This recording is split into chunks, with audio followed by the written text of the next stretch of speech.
Welcome back to the shop. This is part 4 of the YZ250 up to speed, getting this bike completely ready for track use for me. In this video, I'm going to put the cylinder on the bench here, do some polishing of the exhaust port, maybe a little bit of cleaning up on the intake port, put the top end back together with the Vforce 4X reeds on it, put some jetting in it and take care of some of that stuff. Also rechamber the cylinder head. Shoot, we got a lot to do. So let's keep moving. So I guess I'll start by taking these reeds off. We won't be using these stockers. Wrong size. There we go.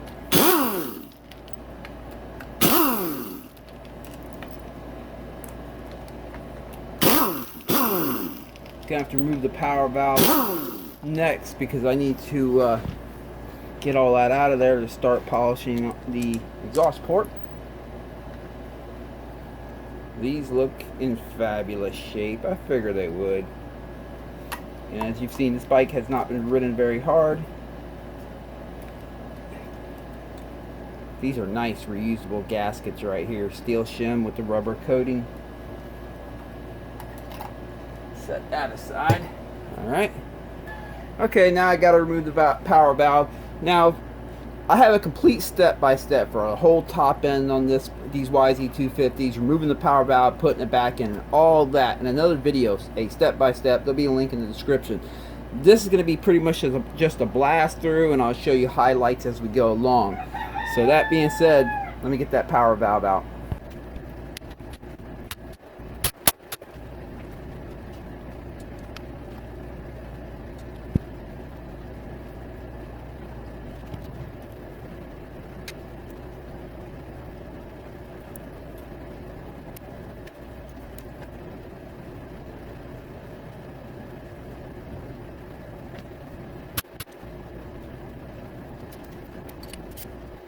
Got the power valve out. I don't know if you noticed, I had to use vice grips on one of these Allens. That sucker's stripped out of me.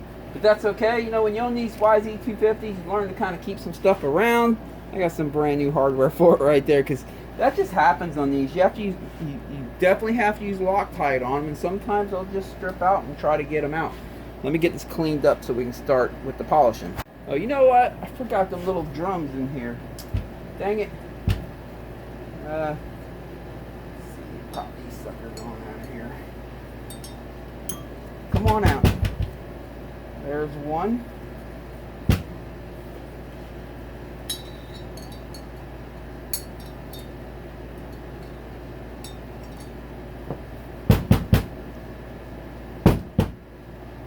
I'll have to grab that with something.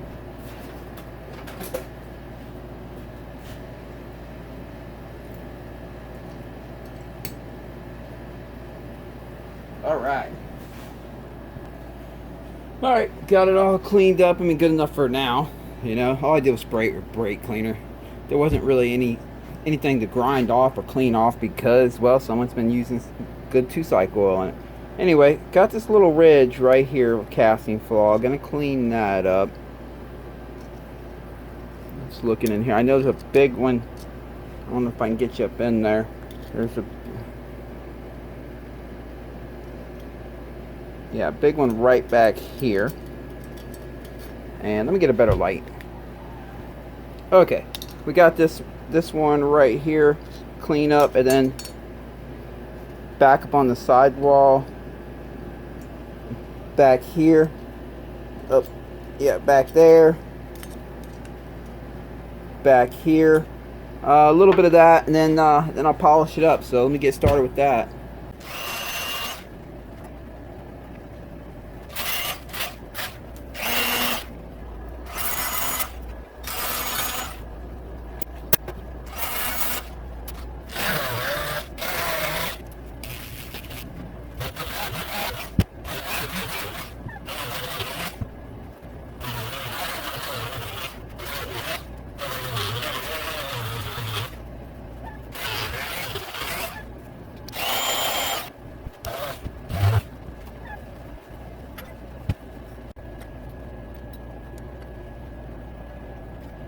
Alright, Got the Vforce reeds on, and the exhaust port nice and polished up. Let me see if I can get you in here and show you how it came out. Came out pretty good, I think. Get a light up in there like that. There you go. You see it's nice and smooth going up into all the sub ports. Over here it's nice and smooth. It's not like mirror shiny smooth, but it doesn't have to be. It just needs to be smooth to your finger like this, and that's just going to keep the carbon from sticking and closing off the port slowly after a while, and it'll just keep the motor running good and clean. I have found when you polish the exhaust port like that, it definitely is felt. It's not a gimmick. It kind of, however your pipe performs, it kind of seems to improve that. Whatever your pipe kind of whatever level of performance your pipe has, if it's a top end pipe or a bottom end pipe, or it just seems like you get more of that, and which is a good thing, because you got to keep in mind the exhaust port is the window to your pipe. So I'm just trying to get the camera in here and show it a little bit better.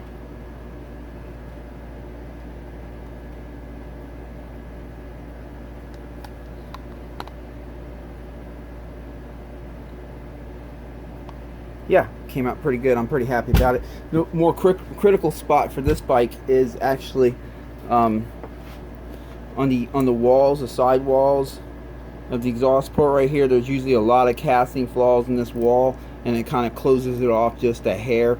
And when you clean off the casting flaws and polish it up, it actually widens the mount of that port. It gets it even with the nickel plating right there, which is where you want it. So yeah, it's looking good. Alright, and as for the intake ports, I just left them untouched. There's not anything in here that I can see to make an improvement. I'm not gonna, unless I'm gonna go all out, I'm not gonna mess with it. It's easier to mess your bike up by touching the intake ports than it is to improve it. Keep that in mind. And I didn't find any major casting flaws. I mean, you have some mild stuff right here and up in here, but it's very mild, and I'm not going to fool with it. You also have to keep in mind, as you remove material and your ports here, you also lower your pre-compression, so it can open up a whole can of worms if you don't know what you're doing. But the exhaust port, on the other hand, you can polish that up all day long. And as long as you're just polishing and you're not actually trying to grind away material, maybe just get rid of the casting flaws and polish it, you're not going to mess up your performance of your bike. You're just going to improve on it. So that's all I'm doing to this cylinder. Just polish the exhaust port. I got the power valve back in there, so that's good. And close the power valve here. You can see it's moving nice and freely, so everything's good. Again, I'm not a professional porter by any means. This is just something I do to my personal bikes to kind of give it a little bit of an edge. It definitely works. You can feel it, and without messing the bike up, which is a good thing. Anyway, I got the Vforce 4X reeds on here. I actually did a review on these reeds. I'll put a link down in the description. There's 2 videos to it. I'll put a link down in the description to them 2 videos. But and I also centered it out. You can see I have an arrow pointed out right there. What I would do is over here, I would look and see what centers it. If I slide it to the left or the right, it centers it right in the area that it bolts onto the cylinder here. I wanted it dead center. And I found if I pushed it, with all these bolts in here lightly, if I push it to the left, or the direction of that arrow, it would center it out. So that's what I did, and then I would play with this rubber right here until I matched it to here, down here, that corner, and that corner, because there is a little bit of play there, so you got to kind of want to center it out. So I pushed the reeds this way, centered that out, and I blueprinted that basically. Okay, we got a YZ250 race piston. Let me take off my gloves. We're gonna pop that sucker on.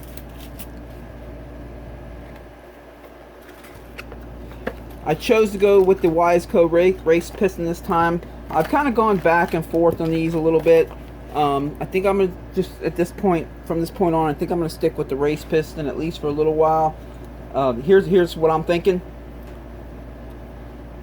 When I wear out a cylinder, you can clearly see it is worn out by the piston rings. They're the ones that are wearing out the cylinder. You'll find grooving down here underneath the exhaust port where the rings turn around, and it's the rings that are eating away at your nickel plating. It's not the actual aluminum piston doing it. So with that in mind, I'm thinking, well, let me just go ahead and go back to a single ring piston and see if that can extend the cylinder life a little bit, since it's only one ring going up and down consistently and not two. It's just an idea, but I'm gonna give it a shot and see if I get a little longer life out of this cylinder than I did the last one. The last one in that 18 that I showed you over there, the last one that I replaced, I think I replaced it at about 135 hours. It had a peel to it, which really sucked. Oh, let me get the ring on first. So that's why this time I'm trying with one piston ring. Let's see if I can run that cylinder longer than 135 hours. We're gonna find out. Okay, I'm checking to see if there's an N or a marking on the piston ring indicating which way is up or down. I don't see any, so this one I can put it either way and it'll be fine. All right, where's the piston pin at on this one? I mean the ring end gap pin. There it is.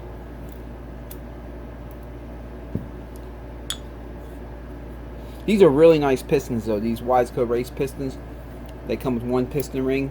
The skirt is just a little bit longer than the standard stock piston or the standard YZ250 Pro Light piston. And the YZ250 Pro Light piston is a really good piston too. That's usually what I use if I'm not using one of these. And you can see they also gave it this harder finish. It's supposed to be a harder, more robust piston. It's really a work of art. This is a nice looking piston. Alright, let me pop one piston ring in here and get it on the bike, and we're gonna keep moving forward. I want to get the cylinder on, get the bike up and running with the stock cylinder head for now. I just want to get it started and running and check the power valve. I'm gonna index the power valve and make sure it's getting the power valve all the way open when I rev the bike out. Just blueprinting everything, so when I get the thing on the track, I can be assured it's giving me its very best performance right off the rip. So, alright. And a brand new YZ250 wrist pin bearing.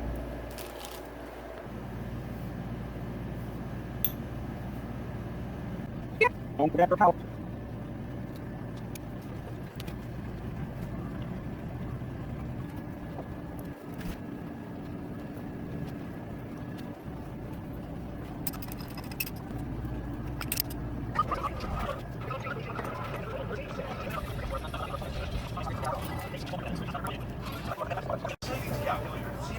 Okay, got the radiators bolted down, the coolant line back on, the coil thread locked on so that doesn't come loose. They don't use thread locker on them things, and I find them often like literally finger loose coming off, so you don't want your ignition coil coming off. I went ahead and just put the head on for the time being because I'm going to be checking the power valve starting up, make sure the power valve fully open. So I actually put the 5UP head on that I had here in the shop. That's the higher compression head used from 2003 to 2010 on the American models, but I'll be pulling that head off of it and putting we'll be modifying the head and putting that on in a little bit. I just put this head on to be able to start it up and test it for right now, test the power valve and stuff, and pull it off. I will be using a BR9EC MIX plug.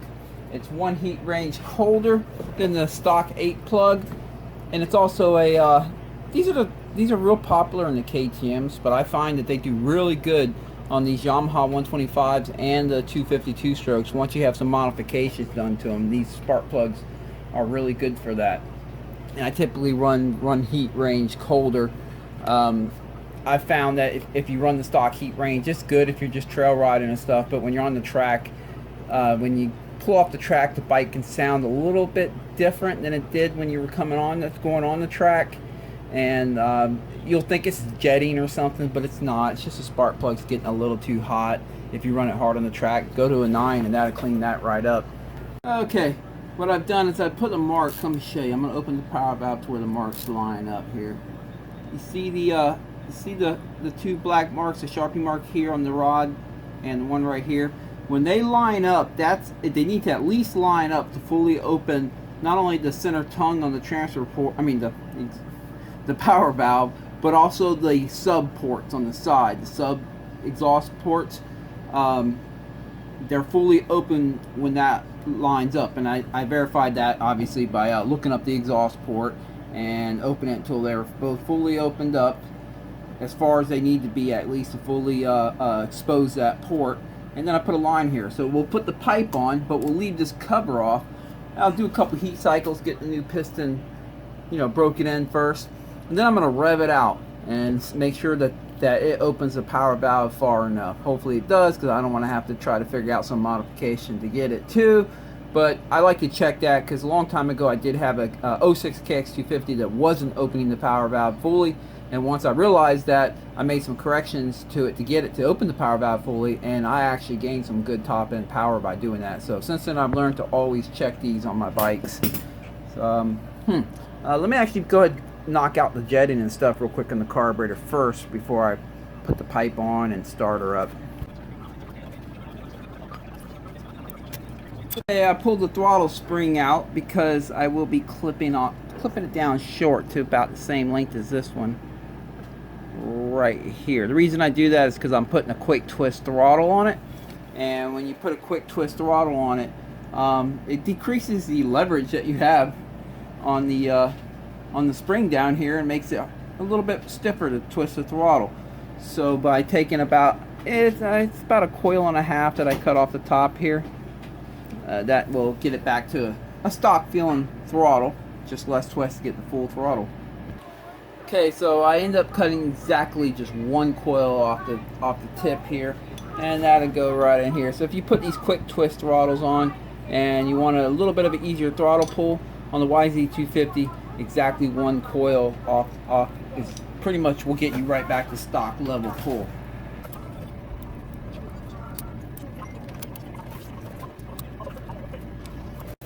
Okay, let me go ahead and take the jets out now. Put in the jets I plan on starting out with on it.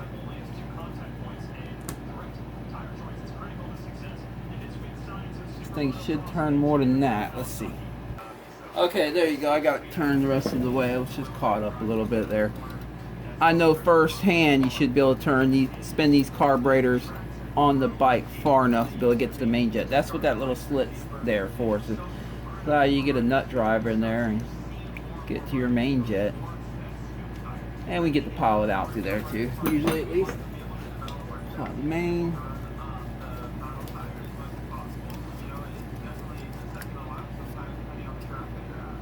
Should be a 178 stock. Yep, 178.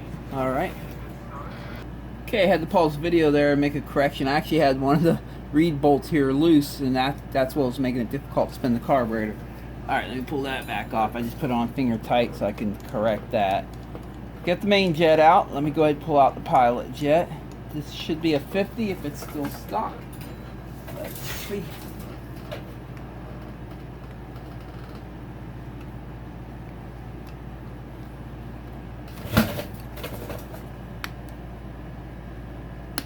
Boy, it's in there tight.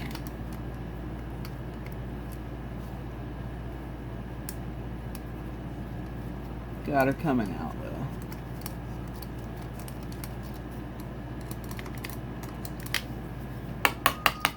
There it is. Let's see what size. Yep, 50. Alright. Alrighty. Tossing in a 52 pilot jet. It might sound rich. I know a lot of people like to put in. Let me double check. It makes 52. Yes, it is. Okay, anyway, you'll hear a lot of people like to put in 48, so I like to go one leaner on this.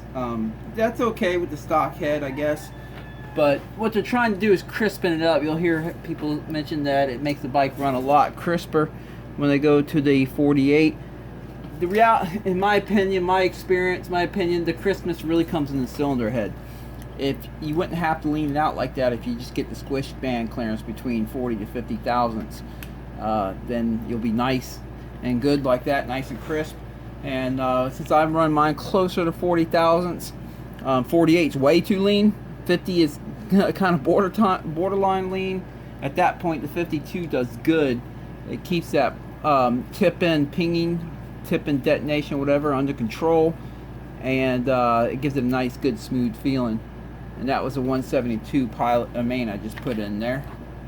For me down here, the 172 main also does good with the head profile that I'll be using in the summertime. In the wintertime, I move it up to about a 175, but summer 172 is good. And then I run just a stock needle in the stock position with the head mod. It does really good like that.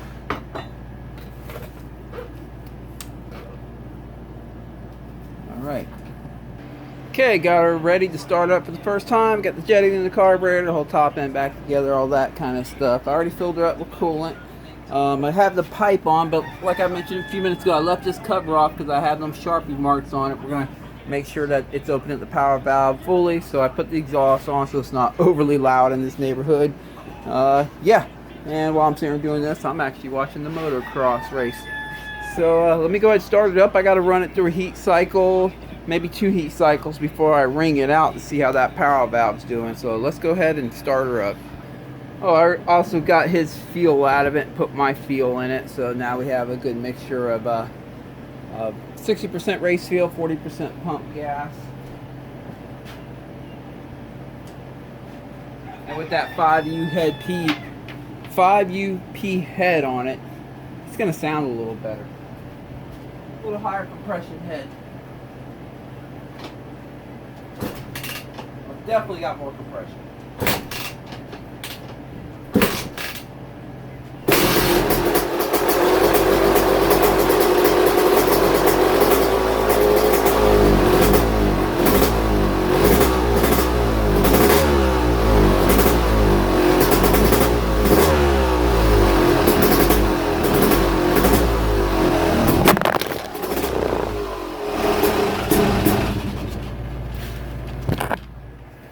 The vibration made the camera fall. Let's try this again.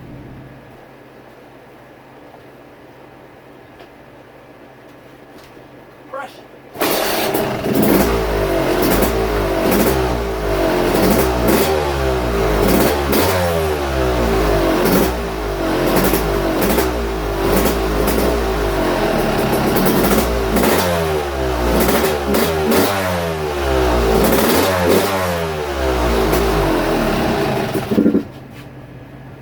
Let me do a little bit of carburetor adjustments here real quick.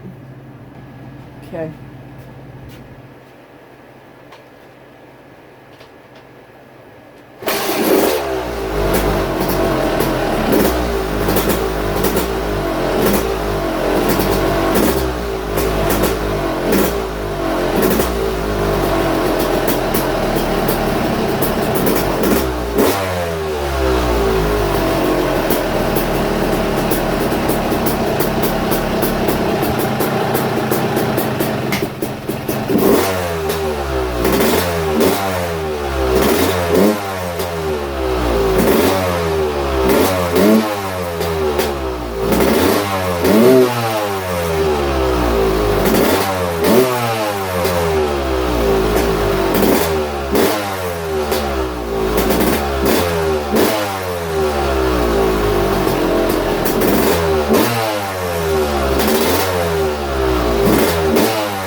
I'm gonna warm it up a little bit and I'll be right back. Okay, got her fully warmed up. I've done a heat cycle and we're gonna start her up and I'm gonna basically rev the piss out of it and see make sure that Sharpie matches the other one. Actually, I would like to see it go past it a little bit. When it matches, all that's telling me is that's good enough. If it can go past it a little bit, well, that's even better. Let me try to get you up in here a little bit. Okay, I'm gonna start it. I'll probably have to hold the camera. It's probably gonna vibrate the camera like crazy.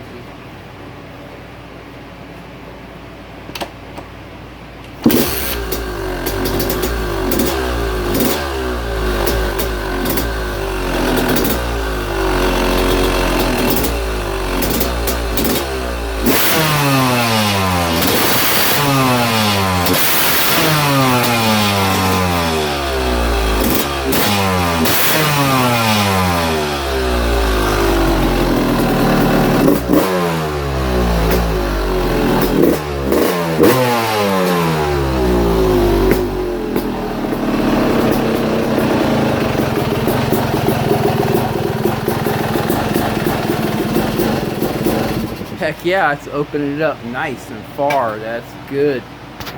That's important because I want to make sure the exhaust sub ports definitely open up. The power valve for the exhaust sub ports definitely opens up all the way, and I get my full performance. And I will say, out the box, when I was checking the power valve before I tore it apart, the sub ports were actually not closing all the way. There's a little bit of an adjustment when you go to tighten them up, left and right on the shaft that holds the two little cams that open up the exhaust sub ports. And from the factory, they had it in there pretty sloppy. They weren't closing all the way. So I have it set up where they just barely get it to closed all the way. But I want to make sure that I was going to be able to open all the way after that. And it does. So that's good.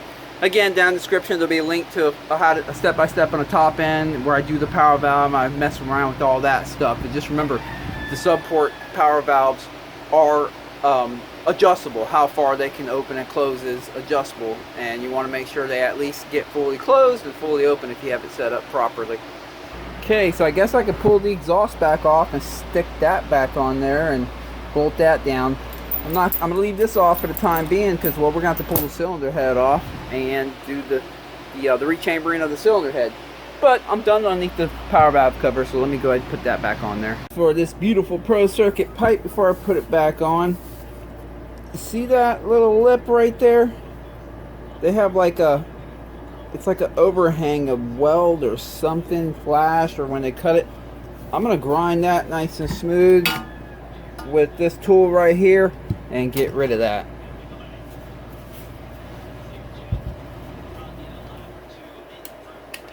Huh. Not plugged in?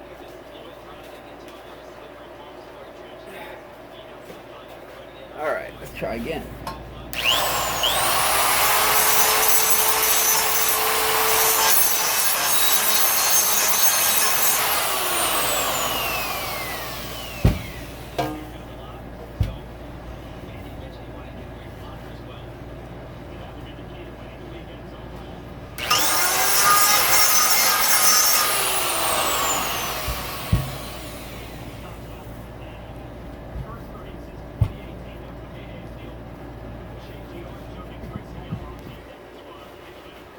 Camera back a little here.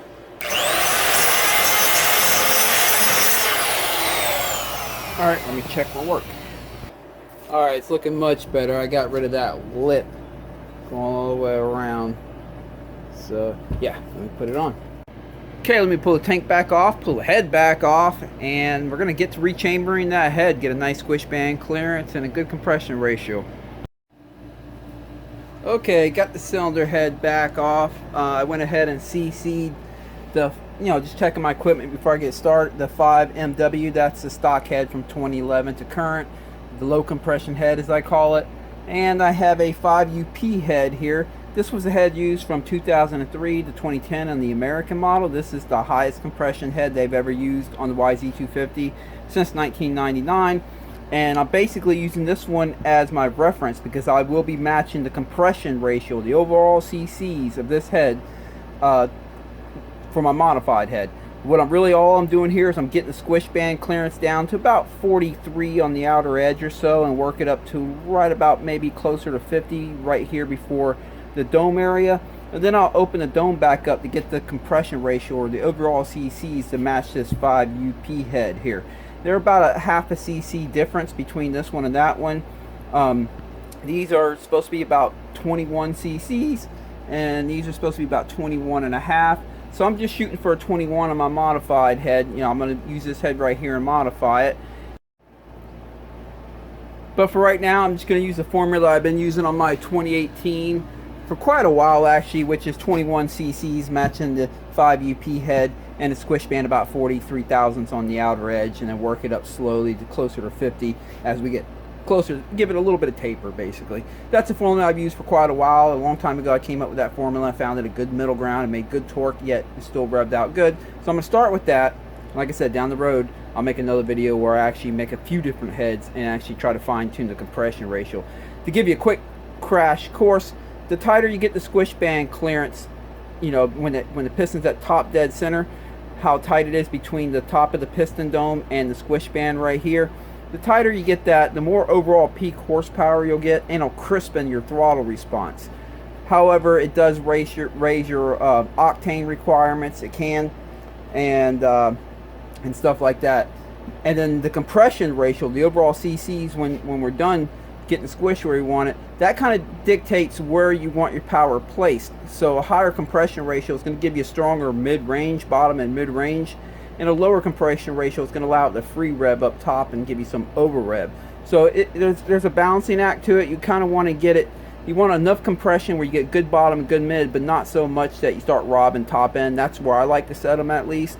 But also, there will be a link down in the description where I show the step-by-step for this process. So if you're really interested in doing this and yourself at home, just check down the link.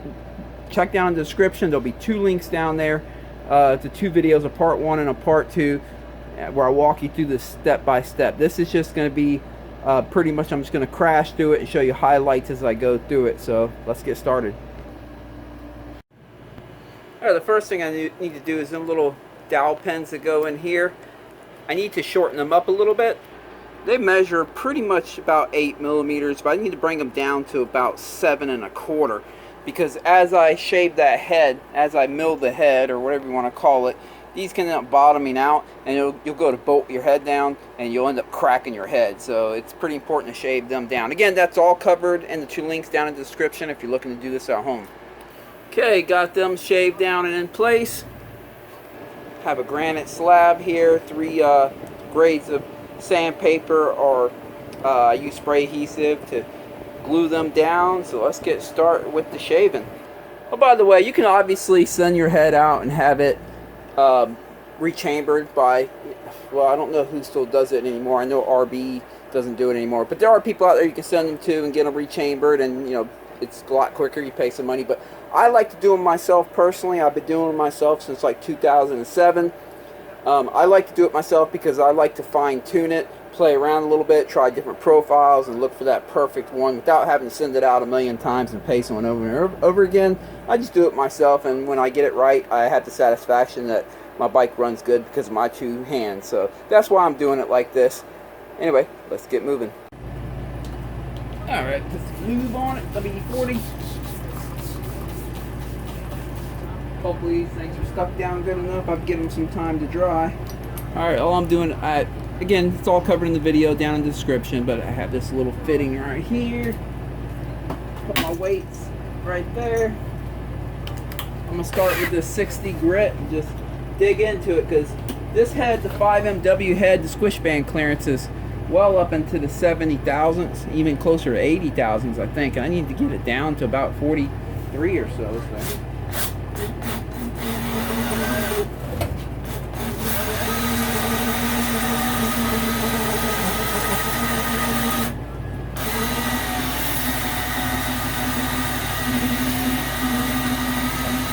So let me work on that for a little bit. Okay, here's where I'm at so far. I have it milled down to where the squish band is at about 42 thousandths on the very edge, and works its way up to about 48 or so right about here. So it has a little bit of taper. I haven't touched the dome yet, but I milled it to that, and then I had to add a little taper by shaving a little bit right here to get that taper that I was looking for. So now I'm going to start working on relieving some of the dome.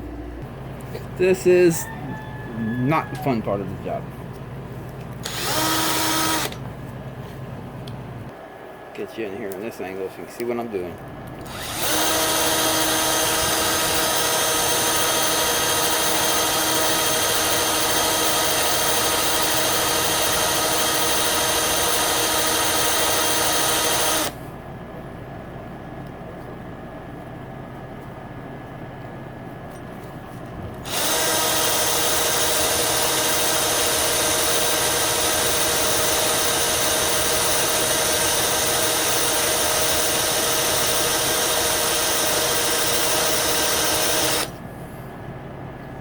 Alright, I'm trying to smooth it out, going to thinner and thinner sandpaper now, because I'm going to test the CC, see where I'm at. I've been working on this dome for a little while now, and getting dirty down here on the floor, as you can see.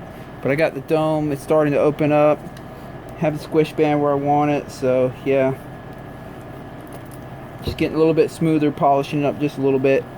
And I'll go to the bench and check the CCs and see where we're at, and see how much more I have to cut out.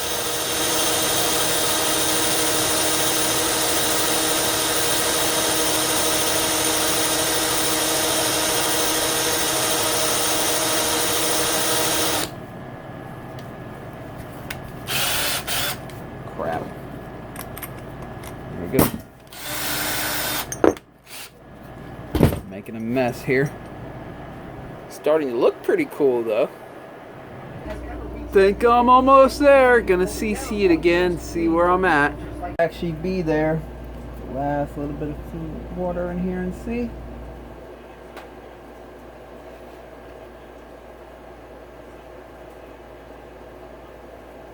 Booyah. Alright. So I got it CC just right. Well, I think I have it complete. The squish band clearance, I'm going to recheck that in a second. But I have the overall CCs, the compression ratio, ever so slightly higher than the 5UP head. I probably got it about 0.1 of a CC less volume for ever so slightly higher compression, but that's where I set it at. And I've been doing that, like I said, I've been doing that for years, setting the squish band closer to 40 thousandths on the outer edge, working slowly towards a 50 thousandths right here at the opening. And that's been pretty good. It's a good mixture. It's a good head for 50-50. Race feel and pump feel works fine. It will not work with pump feel alone. I do have to mention that. But now, as you know, this is a long process doing it at home like this, the way I did it with my bare hands, and it's a lot of work. You can send your head off and have it redone by someone else. Hey Beavis. Hey, I am making a video.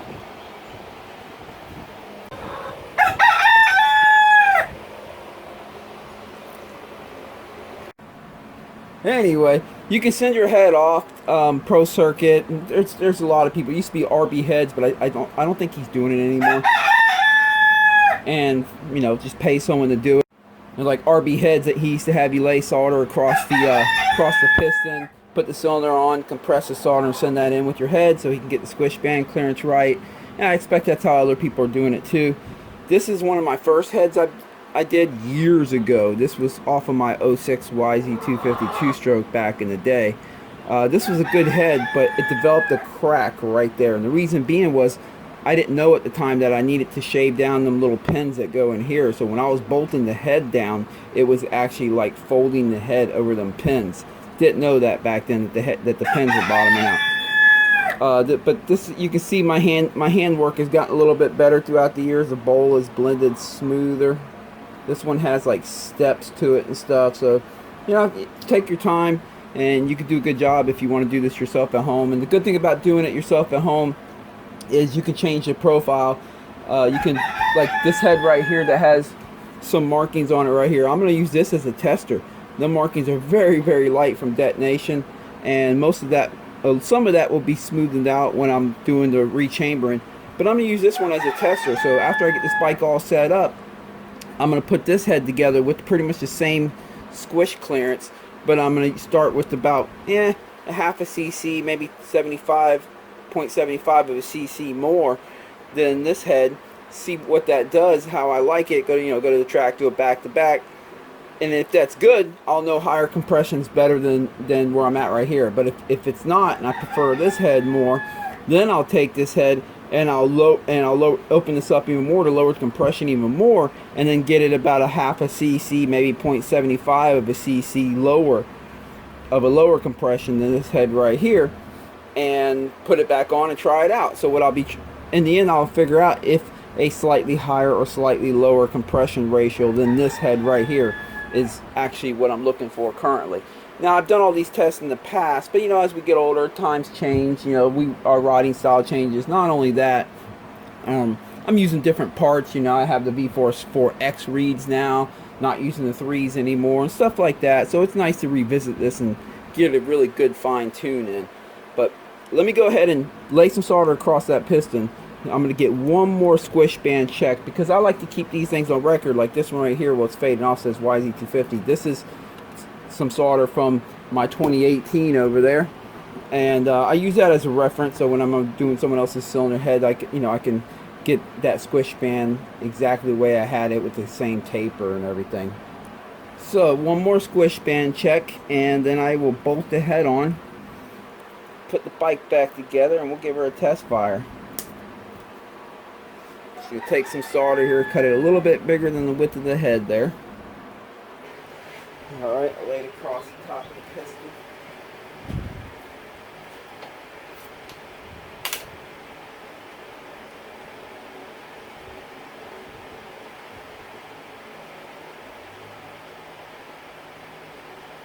There we go.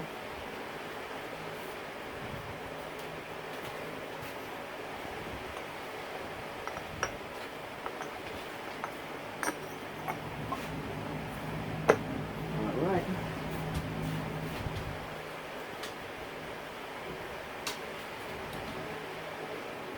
Now when I do this on this bike, I only put 2 of the head bolts in because I'm squishing the solder across the center between these 2 bolts, so that's fine for this bike. Now if you have a head like on a 125 that has 5 head bolts, I'd put all 5 in at that point, because you're not going to have one and another right across from where the squish band's at. But alright, now I'm going to use a Kickstarter here. There we go.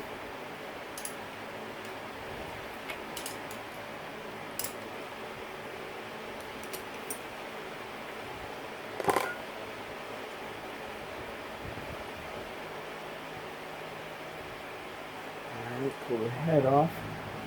We'll collect that starter and go back. That solder. And go back up to the bench here. Let me get that. Alright, got the solder. Okay, if you watched the video linked in the description on how to do the head mod, there's a few things that I have learned to do extra since I made that video to get really good accuracy. What I do is I'll take this 30 thousandths feelers gauge right here, and I'll pinch that in my caliper right where I'm going to be putting the solder. There we go, and I'll zero out the caliper, which I've already done. So now I know that this is zeroed out at 30 thousandths right here at this tip. And I do that because I found these calipers can vary a little bit depending on where you squeeze it at.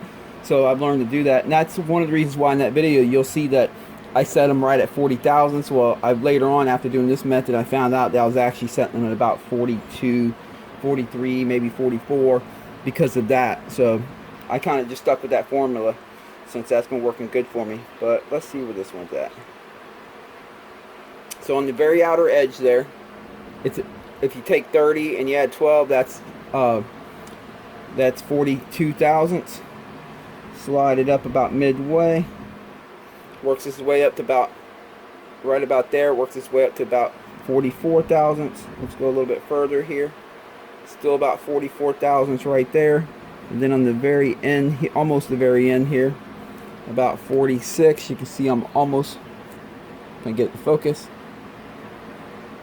Almost at the end. You can see the solder now. So now let's go to the very, very end.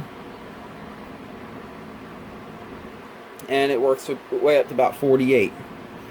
So there we go. So basically it's about 42 thousandths right here in the very edge, with about 44 to 46 somewhere in the middle here, and then it works its way up to about 47, 48 right here, right before it goes into the dome area. Okay, got the O-rings in place. Time to set the head on. Right, time to set the new head on. Make sure once again that O-ring's in the seat all the way around. They like to jump out of there sometimes.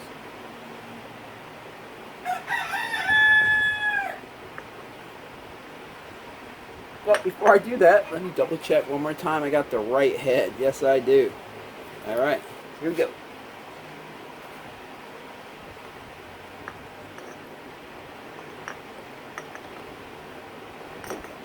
Alright, get the bolts and put it together. Booyah, all the bolts are on. Spark plug in, coolant line on, put the tank and the seat on, fill her up with coolant, let's fire her up. Oh crap, I can't forget that motor mount either. Crap. Okay, it's getting nice and smoky in here. Let me warm this bike up fully so we can see how she sounds. I'll be right back. Woo, smoky in here now. I gotta tell you, it's been a long time since I've owned a bike without a quick twist throttle, and it really feels weird with this the stock throttle. But anyway, let's start up and run a little.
Let's see if she's gonna die or sit here and idle nice and low.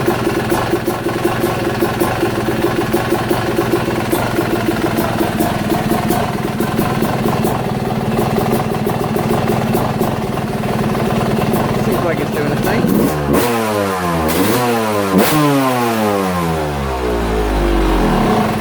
Oh, that's pretty much it. She's up and running good. Okay, so that's pretty much it for this video. Stay tuned for part 5. On part 5, I'm not sure what I'm going to do yet. I still have a lot to do. I need to do the front suspension, the rear suspension, put the graphics on, the steering stem bearings, put some frame guards on right there. I still need to get underneath that ignition cover, check the timing on it, clean out the ignition cover in there, any dirt that might be in there, and install the handlebars with the quick twist throttle. So I still have quite a bit of work to do. So stay tuned for part 5 on that. This weekend, I'm not sure what bike I'm going to take out yet. I might take out the YZ250 or the YZ125. I'm not really sure, but I'm kind of leaning towards the 125 as of right now. And I'm going to be going out to MX74 down in Punta Gorda on Sunday. It's females ride free, girls ride free there on Sunday. So the wife's looking forward to that with her and her friends. Hope to see you guys out there, and hope you guys all have a great weekend of riding wherever you're at. Stay tuned for part 5 and catch you in the next video.